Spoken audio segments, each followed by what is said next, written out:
Assalamualaikum warahmatullahi wabarakatuh. Waalaikumsalam. Saya ucapkan selamat datang Bapak Ibu dalam ruangan ini. Saya ucapkan terima kasih sekali karena sudah mau berkenan hadir di dalam acara saya, yaitu berbagi praktek baik, khususnya di dalam pengalaman saya budaya positif. Perkenalkan, nama saya adalah Budi Pratama. Di sini saya sebagai calon guru pemuda angkatan 11 kelas 75. Bapak Ibu, mungkin di sini ada yang tahu apakah Bapak Ibu setuju jika pemberian hukuman dapat mendisiplinkan murid? Yang kedua, apakah Bapak Ibu di sini setuju bahwa pemberian hadiah dapat meningkatkan prestasi murid? Yang ketiga, guru harus mampu memberikan solusi untuk setiap murid yang bermasalah. Yang keempat, guru beserta berperan sebagai teman bagi murid. Pasti dari beberapa pertanyaan pemateri yang saya sampaikan di sini adalah beberapa yang tidak setuju. Salah satu contohnya adalah pemberian hukuman dapat mendisiplinkan murid. Di sini saya kira hukuman tidak hanya bisa mendisiplinkan murid, tetapi juga bisa membuat trauma belajar murid. Maka dari itu saya di sini juga kurang setuju jika harus ada siswa yang tertutup. Begitu juga pada pemberian hadiah dapat meningkatkan prestasi murid, itu memang benar. Saya setuju, tetapi pemberian hadiah untuk meningkatkan prestasi murid itu tidak hanya meningkatkan prestasi murid saja, melainkan juga akan menunjukkan rasa cari muka di depan guru. Hanya kalau kita memberikan hadiah pada siswa kita tidak menunjukkan juga siswa lain akan berlomba-lomba memberikan hadiah, entah itu berupa nilai atau barang atau uang. Tetapi kalau guru harus mampu memberikan solusi, ini yang saya sangat setuju. Karena kita memang berada di dalam satu kelas, memimpin pembelajaran, dan pembelajaran itu didatangkan beberapa anak yang notabene anak itu mempunyai watak, karakter, dan kesiapan belajar masing-masing. Ada yang memang dari rumah sudah siap, ada yang dari rumah dan keseluruhan membawa masalah dari keluarga atau mungkin dari lingkungan mereka bermain. Ini juga berpengaruh.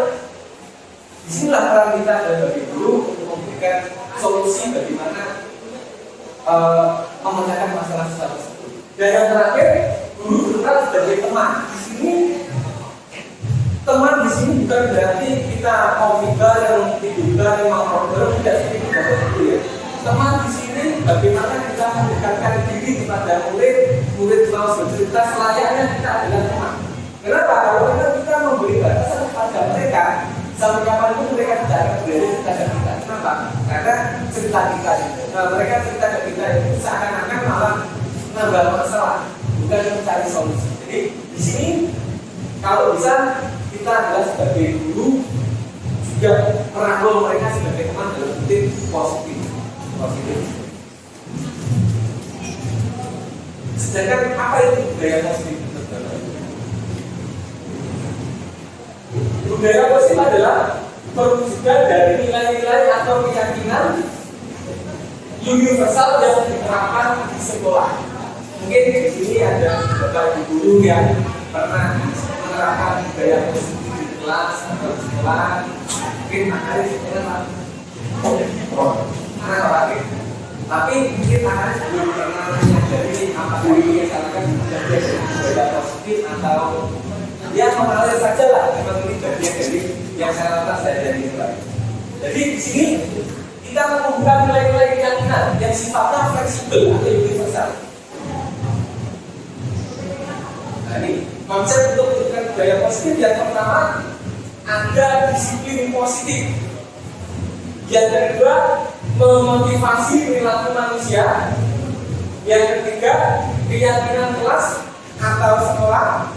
Keyakinan kelas ini hampir sama dengan peraturan Bapak Ibu, tetapi keyakinan kelas lebih ke bagaimana kita membuat suatu kesepakatan tanpa ada yang lupa, dan kesepakatan itu bisa memicu anak ke yang baik. Itu keyakinan kelas. Yang keempat, kebutuhan dasar manusia. Yang kelima, proses kontrol. Dan yang terakhir adalah segitiga restitusi. Jadi kalau Bapak Ibu mau menumbuhkan budaya positif atau menciptakan budaya positif, 6 konsep inilah yang menjadi acuan.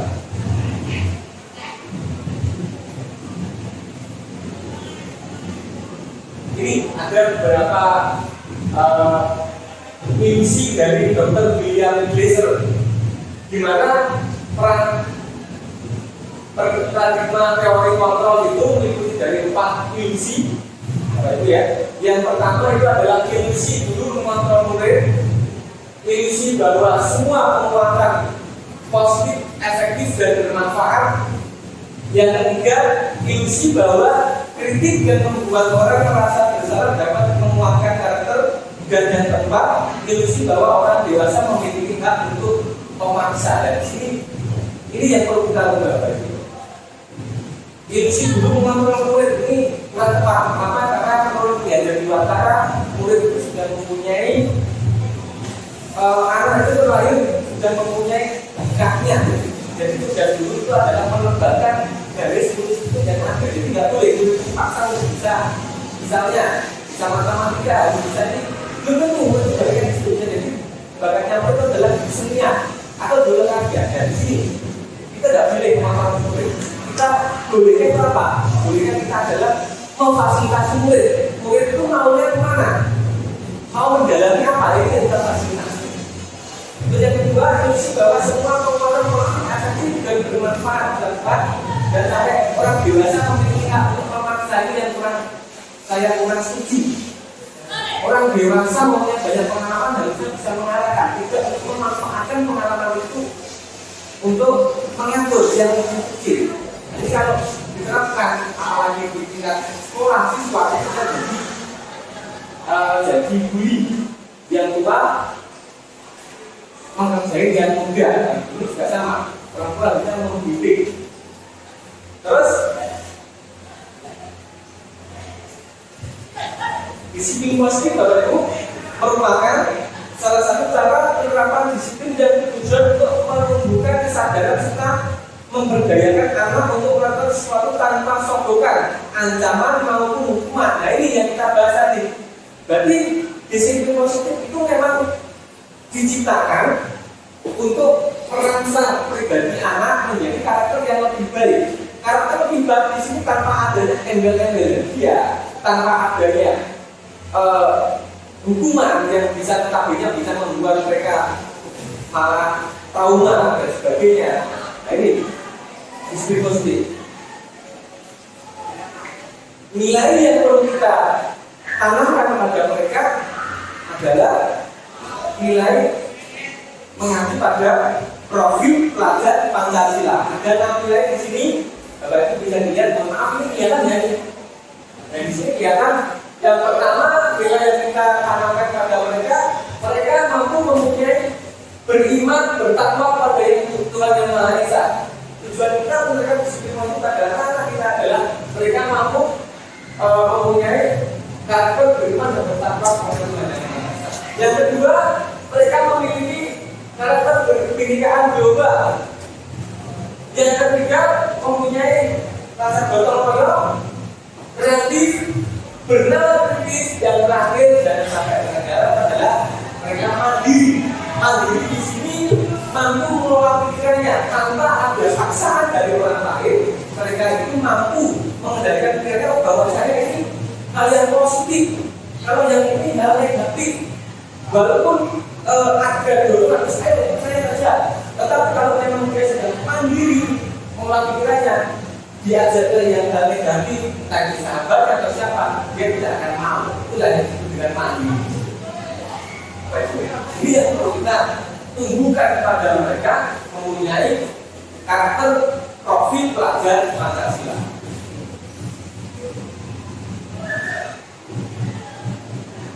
Ini motivasinya, menghindari ketidaknyamanan atau hukuman. Ya, itu semua pasti. Kita semua itu pasti yang namanya manusia, baik anak-anak, orang dewasa, orang tua pun akan menghindari ketidaknyamanan terhadap hukuman. Sudah menjadi perilaku manusiawi. Yang kedua, mendapat imbalan atau penghargaan. Yang ketiga, menghargai diri dan menjadi orang yang mereka inginkan. Itu yang sifat manusiawi yang ada di dalam kita. Mulai dari itu dewasa atau semuanya sama.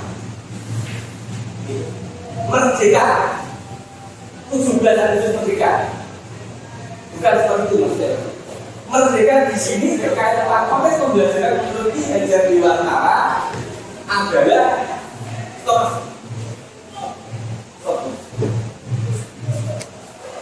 merdeka belajar itu artinya tidak hanya terlepas dari perintah, akan tetapi juga cakap buat memerintah diri sendiri.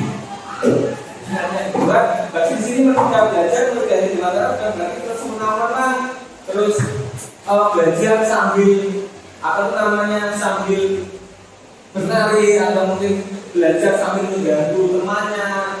Belajar Pak, kita sesuka hati. Saya mau belajar sambil mengganggu atau membuka teman saya, siapa salah Pak?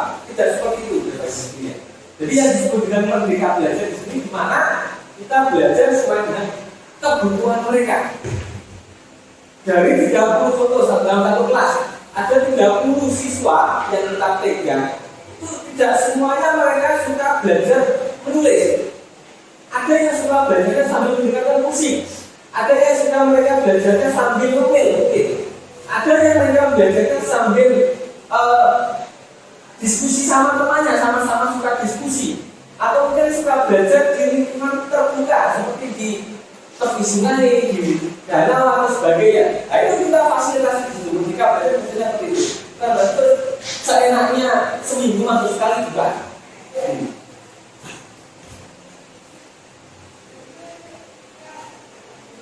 Nih, berdasarkan bagian di atas, ini ada beberapa bagian.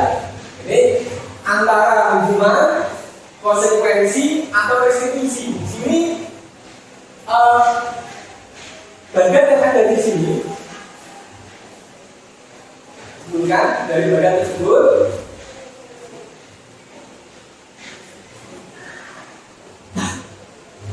Menjelaskan bahwasanya hukuman tidak terencana bersifat satu arah, bisa berupa hukuman fisik, psikis atau kata-kata kasar.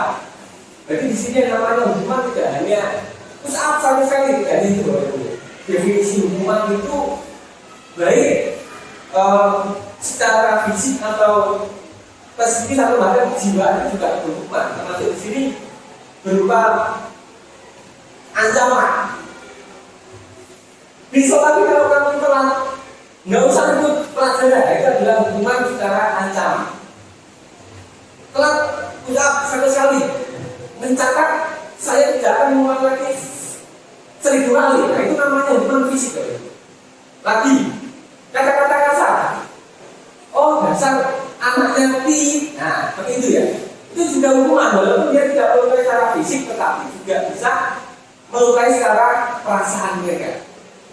Dan kata-kata membandingkan dengan mungkin dengan hewan atau mungkin dengan negara yang tidak suka, maka juga secara tidak langsung akan melukai perasaan mereka. Terus konsekuensi, ya ini berupa bersifat terancam. Sudah disepakati bentuk konsekuensinya dibuat pihak guru atau sekolah. Nah ini konsekuensi.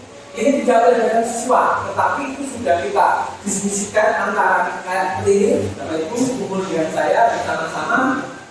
Kita akan diskusikan bagaimana caranya mendisiplin anak. Sedangkan anak itu tidak tahu apakah yang kita diskusikan itu juga sesuai dengan yang mereka harapkan atau mungkin tidak sudah mereka nyaman dengan mereka kasih-kasihnya. Contoh, yang telah disuruh berdiri di depan kelas, itu konsekuensinya. Pokoknya kelas konsekuensinya seperti itu kan sudah belum tentu. Siapa tahu yang telah ternyata kakinya harus diseliuk dan karena sudah konsekuensi telah otomatis dia berdiri, kan kasihan dengan dia. Jadi ini juga saya kurang tahu. Sedangkan restitusi itu adalah proses menciptakan kondisi bagi murid untuk memperbaiki kesalahan mereka sehingga mereka bisa kembali pada kelompok mereka dengan karakter yang lebih kuat. Ini yang kita harapkan. Yang konsekuensinya di sini. Ya, itu ya. Jadi kalau bisa untuk menumbuhkan budaya positif itu kita menjauhkan peraturan bahkan hukuman, tapi kita lebih merangkul mereka untuk membuat konsekuensi atau keyakinan yang mereka tegakkan sendiri. Misalnya dilarang kelas masuk kelas, nah jangan begitu Bapak, terlalu kasar kata-katanya. Terus bagaimana yang benar? Kita buat masuk kelas tepat waktu, kumpulkan tugas tepat waktu, dilarang makan saat belajar, nah itu juga kurang tepat, terlalu kaku. Yang benar bagaimana? Makan ketika istirahat. Konsekuensinya berarti kalau memang bukan waktunya istirahat atau jam pelajaran atau tidak akan makan, karena sudah kita sepakati ketika pembelajaran dan ketika makan itu hanya di jam-jam istirahat. Itu Bapak Ibu ya, berarti restitusinya. Konsekuensi atau hukuman kayak gimana? Mencatat status kami di dalam buku kalimat saya tidak akan sahabat lagi. Ya kira-kira ini hukuman atau konsekuensi? Hukuman. Yang kedua, lari mengelilingi lapangan basket 2 kali karena terlambat hadir di sekolah. Hukuman Bapak Ibu ya. Nah ini juga, ya kalau memang posisinya dia sehat, memang lari. Kalau memang anaknya habis sakit 2 hari yang lalu baru sembuh, nah ini kan juga menyakitkan. Hukuman Bapak Ibu. Membersihkan coretan yang dibuatkan di meja tulis. Konsekuensi ya. Tidak ada satupun tulisan di meja ketika kelas ini baru. Tulisan itu pasti akan dibuat sama anak-anak. Jadi kalau mereka sudah memberi coretan pada meja, ya kita diinginkan untuk membersihkan, tanggung jawab untuk membersihkan. Atau mungkin di tembok juga sama. Yang keempat, mungkin diminta untuk push up 15 kali karena tidak menggunakan masker di sekolah. Gimana proses itu? Gimana ya? Nah, yang kelima, berdiri di depan kelas sambil memegang kaki satu karena tidak bisa menjawab pertanyaan. Gimana ya? Gimana? Yang keenam, menggantikan kertas tugas teman yang hilang dicoret-coret. Ini konsekuensi. Ada satu murid dengan sengaja coret-coret buku catatan temannya, itu kita juga harus mengarahkan dia untuk segera bertanggung jawab atau mengganti dengan. Dan yang terakhir, lari keliling lapangan karena terlambat 10 menit. Cuma Bapak Ibu ya, ini hampir sama dengan yang nomor 2 ini. Ini gimana? Konsekuensi. Dihukum dengan penghargaan. Tadi saya menjelaskan bahwa hukuman bisa membuat anak menjadi trauma belajar. Penghargaan bisa membuat anak untuk berlomba-lomba cari mudah depan gurunya. Tapi begini, pengaruh jangka pendeknya.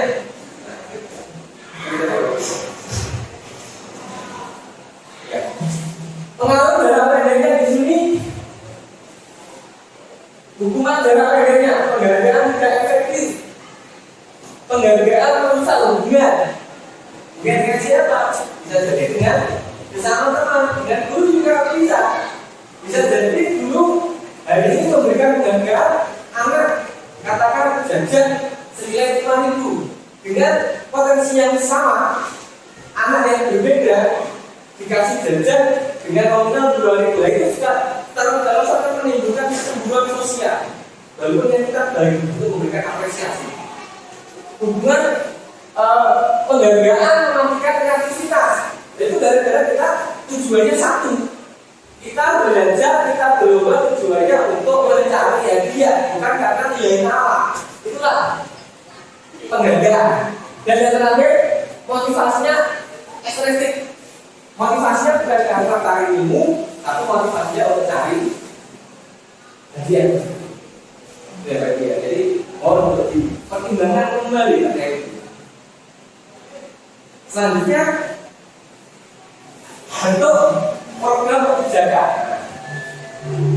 Dalam memberi apresiasi penyampaian perlu diingatkan beberapa hal ya. Jadi kalau Bapak Ibu mau memberikan apresiasi terhadap murid, ulas kata dengan tinggal ini. Apa yang pertama, memberi pengakuan secara khusus, secara dipanggil. Kedua, Mas, Mbak, kalian mempunyai potensi sekian, kamu sudah mengambil sekian. Yang kedua, memberi pengakuan secara pribadi itu tadi, secara berdua, atau mungkin lewat orang tuanya. Bu, putra panjenengan mempunyai bakat sekian, atau mungkin putra panjenengan sudah mencapai apa namanya? Sudah mencapai keterampilan segini. Nah, itu memberi pengakuan kepada semua murid, tapi secara bergantian ya. Jadi kalau memang Bapak Ibu mau memberikan pengakuan bahwasanya mereka dari hebat, satu diberi pengakuan itu bagi satu kelas ini sudah harus kita sampaikan pengakuannya. Dan yang terakhir, fokus pada proses yang dikasih jadi melama dari sana.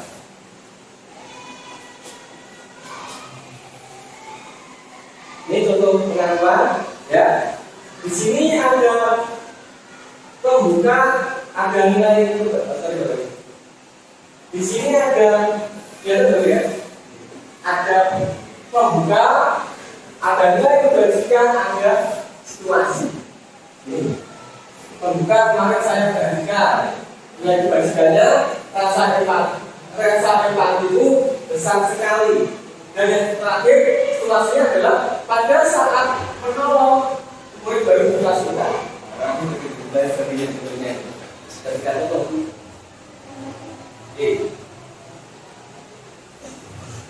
sekarang pertanyaannya itu adalah mengapa harus keyakinan kelas? Bukan dicari bang kelas. Jangan jauh dahulu ya. Mengapa harus keyakinan kelas? Kalau tidak perhatian kelas. Mengapa kita memiliki peraturan tentang penggunaan helm pada saat mengendarai kendaraan roda 2 atau motor? Mengapa kita memiliki peraturan tentang penggunaan masker dan mencuci tangan setiap saat? Keyakinan kelas dibuat berdasarkan kesepakatan antara guru dan murid yang sifatnya universal. Berarti bukan guru dengan guru atau guru dengan ketertiban keamanan sekolah, tetapi guru dengan murid di dalam kelas yang tersebut. Kalau memang guru itu mengajar lebih dari satu kelas, tentu saya di sini mengajar di TSM, saya mengajar kelas 1, 2, dan 3, ada 9 yang saya ajar. Berarti karena sifatnya keyakinan kelas itu adalah fleksibel atau universal, maka bisa jadi antara kelas 1, 2, dan 3 itu mempunyai keyakinan kesepakatan yang berbeda-beda, dan itu tidak masalah karena penghuni dan kebutuhannya memang berbeda. Sedangkan peraturan itu dibuat oleh guru saja, bisa guru dengan guru atau mungkin guru pribadi mempunyai peraturan sendiri, sedangkan atau guru dengan keamanan sekolah, itu perbedaannya. Keyakinan kelas sama peraturan dengan konsekuensi yang sudah saya sebutkan tadi oleh guru. Nih, prosedurnya ada beberapa prosedur. Sebelum kita membuat keyakinan kelas, itu kita memberikan penjelasan dulu kepada murid bahwasanya keyakinan kelas itu seperti apa dan kedepannya akan dibuat apa. Jangan sampai nanti malah bingung, keyakinan itu sifatnya adalah identitas juga, gitu ya. Jangan sampai malah pola pikirnya siswa tentang keyakinan itu adalah tentang kerohanian atau tentang spiritualnya. Enggak, tidak. Kita berikan penjelasan dulu. Yang kedua, membagikan stick notes. Tas. Jadi kita bagikan. Biarkan anak-anak itu menulis kebutuhan mereka. Ada yang mungkin belajar sambil pakai headset ketika tugas. Boleh. Stick note-nya itu nanti kita tempelkan atau kita catat di dalam papan tulis bersama-sama, baru kita bahas mana yang perlu dilanjutkan, mana yang perlu dievaluasi lagi. Contohnya kemarin saya membuat keyakinan kelas sama teman-teman 10 TBSM 1. Keyakinan kelas tersebut ada beberapa hal yang memang menurut saya perlu dievaluasi lagi. Apa Pak? Apa itu namanya? Makan saat belajar. Nah, di sini makan saat belajar itu yang perlu dievaluasi apa? Yang dimakan apa? Terus yang kedua, belajarnya itu belajar yang bagaimana? Jangan-jangan ketika guru sedang menjelaskan mereka makan, itu saya kira juga perlu dievaluasi. Mungkin kalau saat mengerjakan tugas mereka sambil ngemil atau sambil minum, nah itu mungkin saya perbolehkan, saya persilakan dengan catatan selesai makan tempat harus kembali bersih lagi. Nah, karena di sini ada teman-teman yang menunjukkan keyakinan kelas apa? Menjaga kebersihan kelas atau lingkungan belajar di sini. Biar tidak saling berbenturan atau memicu masalah karena keyakinan yang berbeda. Yang keempat, menemui ide-ide tentang keyakinan yang akan disepakati. Nah, ide-ide apa? Mereka yang katakan tadi tidak lengkap. Atau tulis tidak boleh Bapak Ibu, tidak harus menggunakan skriptor yang detail. Anak-anak mengangkat tangan terus kita menulis apa yang disampaikan juga boleh. Kalau memang saat itu tidak ada skriptornya. Atau bisa menggunakan aplikasi Jamboard. Jamboard juga bisa karena memang anak sekarang sudah dilengkapi dengan smartphone. Saya yakin semua anak sekarang sudah mempunyai smartphone. Terus dijawablah dengan kelas, meninjau dan menyetujui dari kata-kata dapat dibimbing lagi. Kalau sudah semuanya itu sudah tercapai dan sepakati, maka perlu kita buatkan rangkuman. Rangkuman itu nanti kita tempel seperti di mandiri seperti ini. Di mandiri nanti setelah itu jika ada yang lupa bisa dibaca, atau mungkin jika ada yang menambah bisa diketahui. Itu loh keyakinan kelas yang sudah disepakati. Nah, ini Bapak Ibu, saya mempunyai video cara saya membuat keyakinan kelas bersama teman-teman sebelum TBSM 1.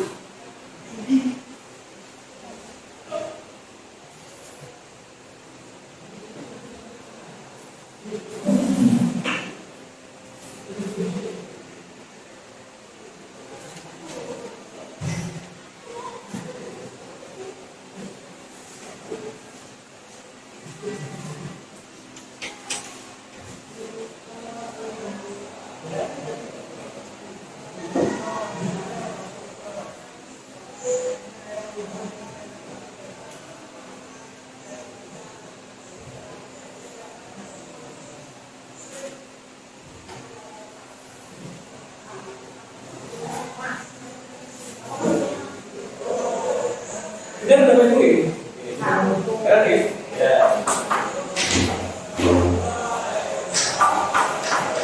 Nih.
Ya, mohon maaf Bapak Ibu, saya ulang lagi videonya karena suaranya kurang jelas Bapak Ibu. Saya ulang sekali lagi. Nah, ini saya di sini adalah video di mana saya ketika mempraktikkan membuat keyakinan kelas bersama teman-teman 10 TBSM 1 itu memulai dari saya menjelaskan tentang apa itu keyakinan kelas, terus sampai kita bersama-sama sepakati dengan cara mereka menunjukkan tantangan terus usul dari mereka, dari teman-teman psikologi presentasi saya catat papan tulis. Kemudian setelah kita baca ulang, kita buat kita sepakati, baru kita buat eksternal di akhirnya. Coba dulu. Enak boy, kira apa boy?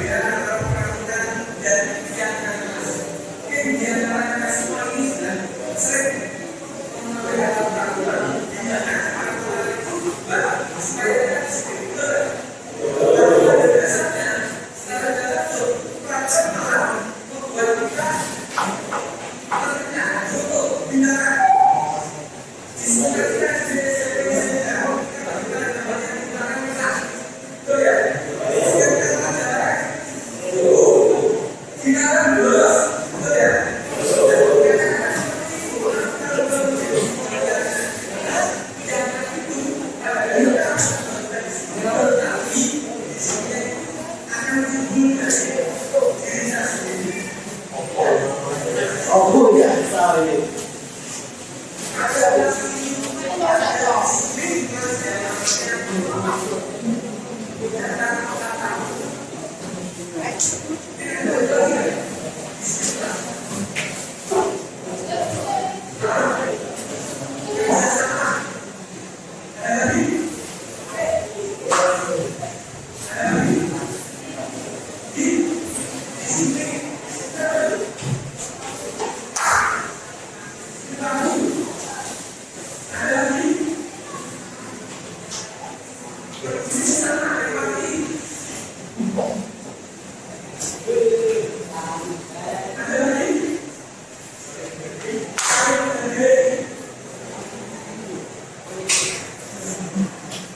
Dan di sini saya mencatat apa yang sudah menjadi kesepakatan kelas atau keyakinan kelas tersebut.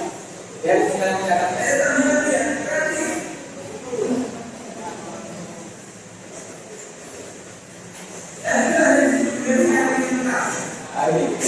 Yang sudah kita sepakati di sini saya catat.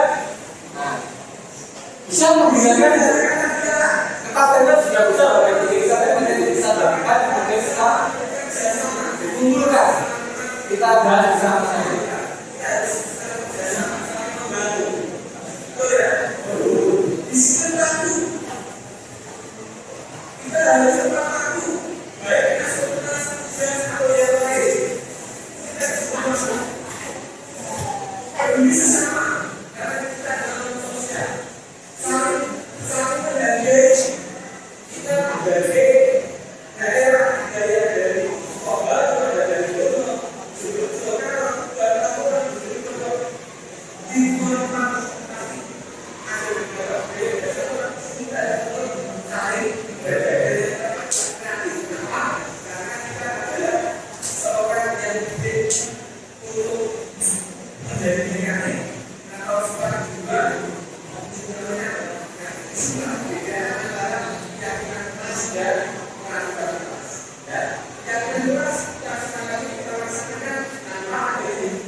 Kurang lebih seperti itu Bapak Ibu ya. Jadi kita memang mengajak anak-anak yang ada di kelas tersebut untuk membuat kesepakatan-kesepakatan yang nantinya kita laksanakan bersama-sama. Sekali lagi, keyakinan kelas 1 dengan yang lain tidak harus sama, tetapi kita buat sesuai dengan kebutuhan mereka. Kita lanjutkan ke poin lagi Bapak Ibu.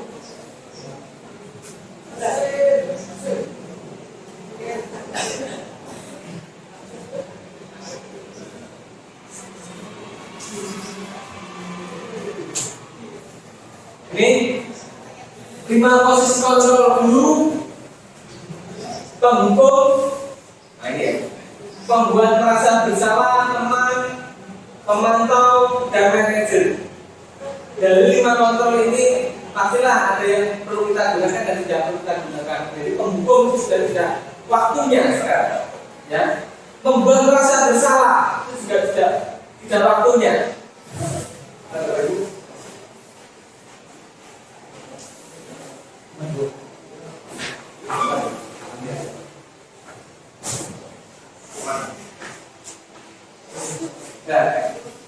Pemantau dan yang terakhir adalah menjadi seorang manajer. Jadi kita memberi solusi kepada mereka. Manajer seperti itu. Ini ada salah satu kasus di mana di dalam 10 definition 1 itu ada anak yang ini sering telat dan sering tidur ketika pembelajaran.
Ya, ini adalah salah satu anak yang dimana di kelas training dulu.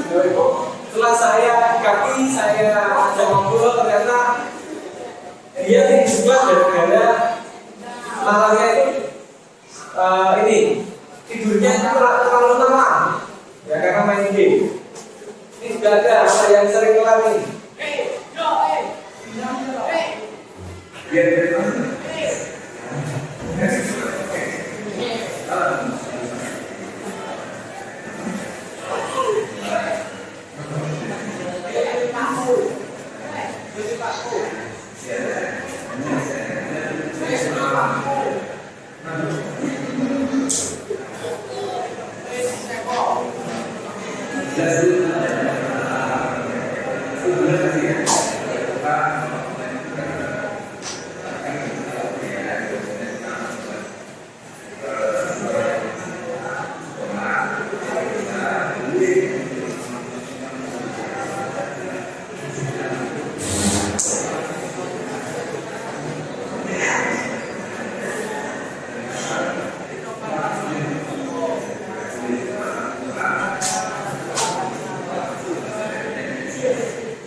Kurang lebih seperti itu Bapak Ibu ya. Jadi ketika ada anak yang itu ada kendala di kelas, kita baiknya jangan nunggu mereka.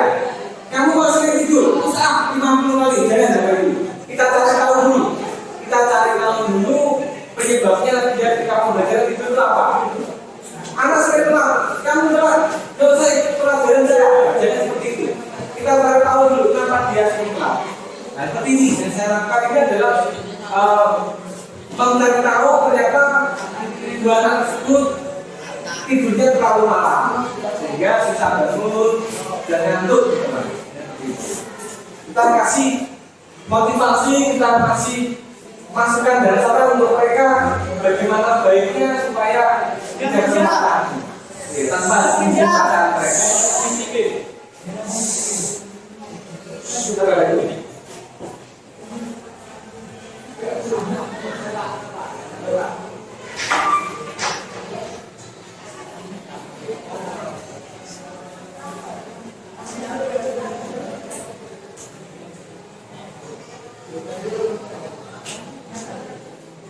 Terbaru masih dulu bagiannya ini 5 kebutuhan dasar manusia. Semua manusia mempunyai kebutuhan yang sama, yaitu mulai dari bertahan hidup, baik kecil, dewasa, perempuan mempunyai kebutuhan ini. Yang pertama kebutuhan bertahan hidup, yang kedua kasih sayang dan rasa terima, baik di lingkungan kelas, di lingkungan masyarakat.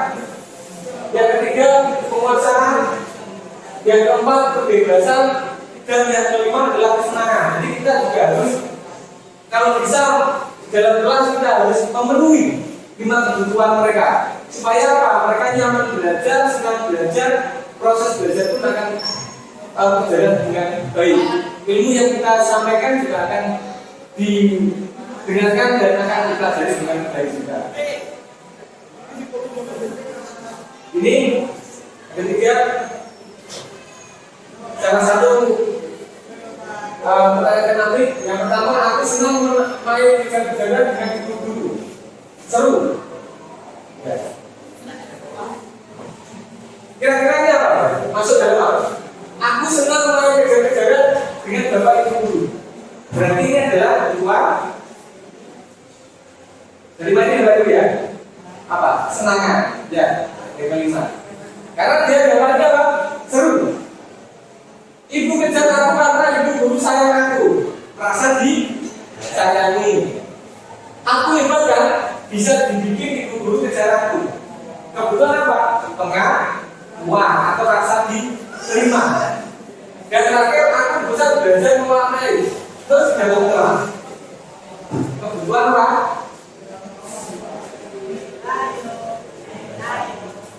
Kebebasan. Ya, terima kasih.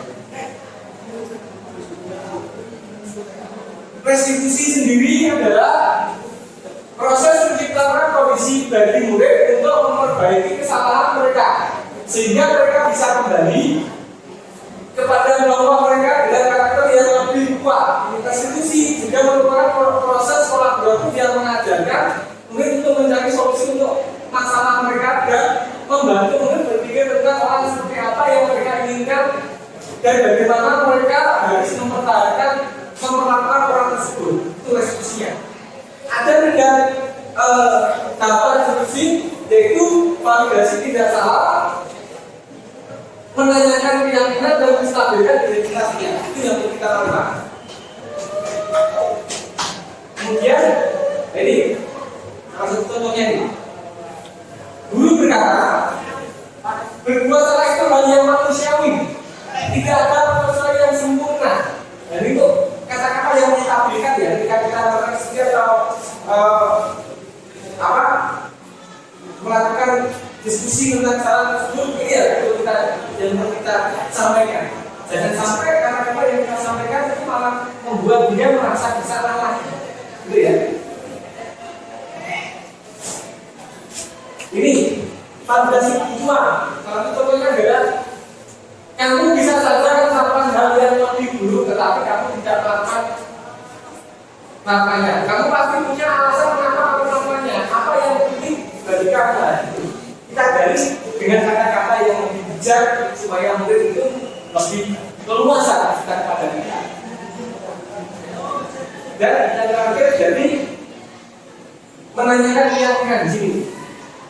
Apa nilai yang kita percaya di kelas atau sekolah kita? Kelas yang dia itu seperti apa sih? Kita pakai ya pertanyaan-pertanyaan supaya siswa ini juga atau anak itu berpikir baiknya seperti apa? Seperti itu. Itu ya Pak Ibu ya, salah satu contoh penerapan sertifikat institusi tadi. Dan yang terakhir sebagai penutup, dalam penerapan program budaya positif, hendaknya guru memiliki standar kepribadian profesional dan sosial yang baik, di mana guru mampu merefleksi dirinya dalam posisi kontrol saat ini. Bagaimana perjalanan dirinya sebagai among atau manajer yang menuntun murid-muridnya menjadi insan yang mandiri, merdeka, dan bertanggung jawab sesuai dengan standar nasional pendidikan. Dan di sini peran kita sebagai guru itu sebagai manajer bukan berarti kita memerintah, bukan, tetapi bagaimana ketika anak mempunyai masalah kita bisa membantu tanpa harus membuat anak itu merasa bersalah. Kita harus memberikan solusi terbaik. Mereka berani bercerita tentang masalahnya, kita beri solusi yang mereka inginkan. Terakhir, itu yang bisa saya sampaikan. Sekali lagi terima kasih atas waktunya Bapak Ibu sekalian untuk siang hari ini. Semoga yang saya sampaikan bisa memberikan gambaran pasti untuk Bapak Ibu. Masukan dan saran untuk saya selalu saya harapkan dan saya perhatikan Bapak Ibu jika ada masukan dan saran. Sekali lagi saya ucapkan terima kasih. Saya akhiri. Assalamualaikum warahmatullahi wabarakatuh. Waalaikumsalam warahmatullahi wabarakatuh.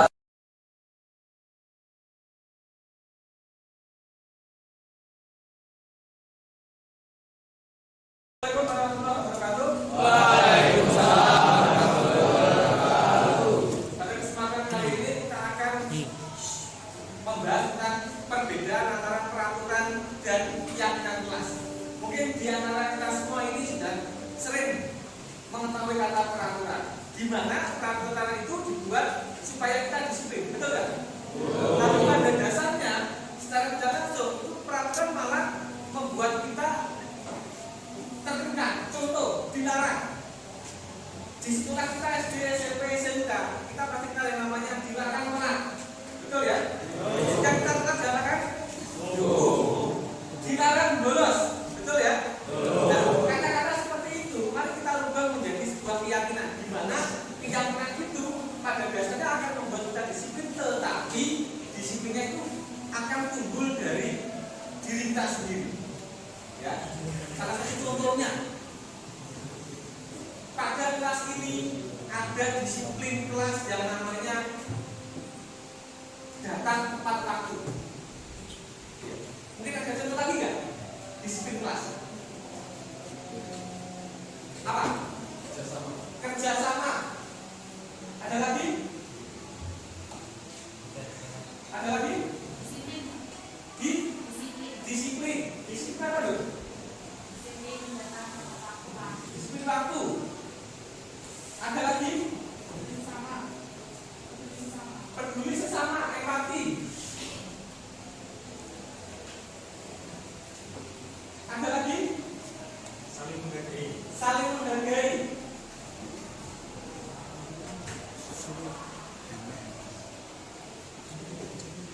Ada lagi? Cukup? Saya tambah lagi ya, kreatif.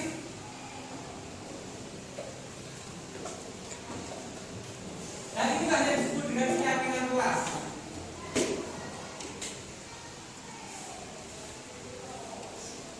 Di sini tidak ada kata dilarang.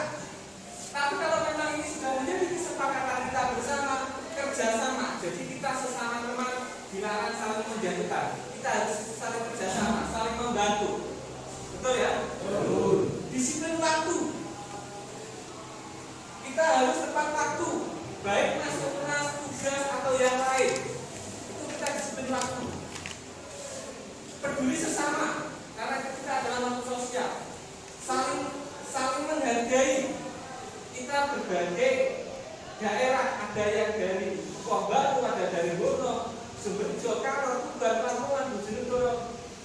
Di semua tempat itu pasti ada beberapa budaya yang tidak sama, tapi di sini kita harus tetap saling menghargai. Dan yang terakhir adalah kreatif. Kenapa? Karena kita adalah seorang yang dididik untuk menjadi mekanik atau sifat kejuruan. Kunci utamanya adalah kreatif. Di sini perbedaan antara keyakinan kelas dan peraturan kelas. Ya, keyakinan kelas kita sepakati, kita laksanakan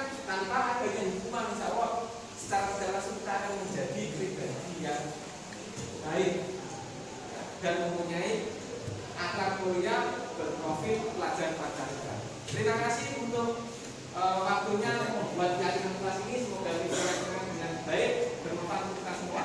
Saya akhiri, assalamualaikum warahmatullahi wabarakatuh.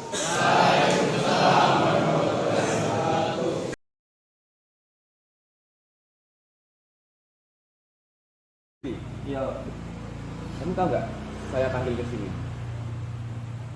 Enggak. Akhir-akhir ini Pak Rizky lihat kamu sering tidur saat pembelajaran Pak. Kenapa? Ada masalah kah? Tidak. Kok sering tidur? Sering bergadang kalau malam? Iya. Bergadangnya kenapa?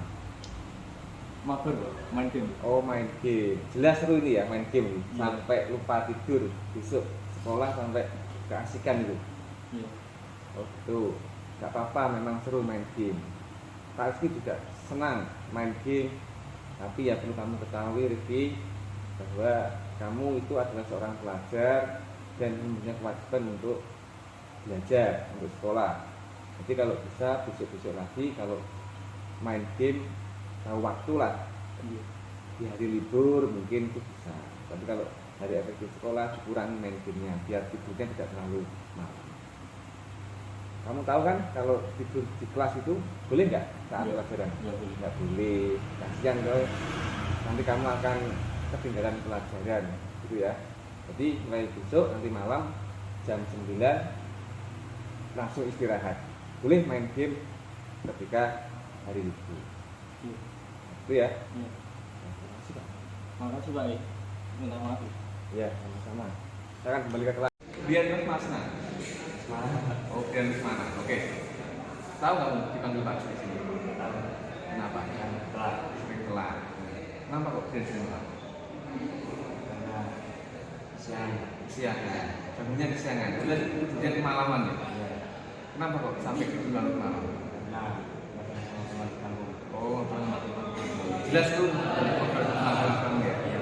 Seru banget pasti ya. Iya. Sampai lupa mau waktunya tidur kamu nggak mau tidur.